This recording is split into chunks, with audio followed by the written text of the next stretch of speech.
Nazdimda Vinicius Arsenalga o'tganida hamma yutardi. Hamma yutardi. Men Viniciusni yomon deyman. Vinicius juda katta futbolchiga aylanib ketdi. Bitta o'zi hal qilib tashlaydi. Lekin Vinini o'zi uchun ham bir joyda birinchi raqamli bo'lishga imkon paydo bo'lardi. Vinicius hamda Kylian Mbappe muammosini Mourinhodan oldingi murabbiylar ham hal qila olishmadi va u hali ham so'roqligicha turibdi. Diamande ham aslida Cote d'Ivoire terma jamoasi chap qanotda o'ynadi. Rodrigo o'zi chap qanot yarim himoyachisi bo'lgan, juda ko'p. Hozir Kukureli qo'shilib umuman chap qanot kuchib va Vini agar Arsenal ketadigan bo'lsa, hamma yutar dedim bu. Viniciusni o'zi yutardi birinchi navbatda. Arsenalning ayni chap qanoti hozir o'ng qanotidan farqli bo'lib turibdi. Realniki o'ng tomoni qayerda bo'lsa, Arsenalning chap tomonidan shu holat kuzatilyapti.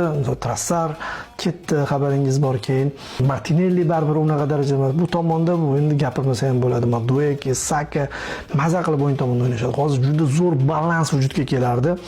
Va Vinidek futbolchini menimcha har qanaqa Arsenal muxlisi o'zining jamoasida ko'rishni istardi. Chempion jamoa tarkibiga borib qo'shiladi. Chempionlar ligasida ham muhim. Arsenal yutardi bunda. Bu butunlay yutuq bo'lib ketardi. Va Real ham yutardi qiziq tomoni. Shunaqa bo'lib qoldi-da. Mbappe butunlay chapga o'tishi mumkin edi. Keyin bitta rosta kamiga hujumchiga e'tibor qaratardi, bitta hujumchi olardi va ikkita hujumchi bilan hozir Real Madrid bemalol o'sha yondirib harakat qilishi mumkin edi, balans vujudga kelib. Qolgan tomoni to'g'ri, hatto Rodri kelmagan taqdirda ham. Bu yerda endi Perez yutqizishni istamadi chog'i, shartnomasini uzaytirmoqchi bo'lgan futbolchisini ehtimol Arsenalga yutqazishni istamadi. Masala hal edi. So'rab turilgan joyida endi nima deymiz, sotilmadi, balkim maoshini yaxshilab oldi. Bu uchun zo'r.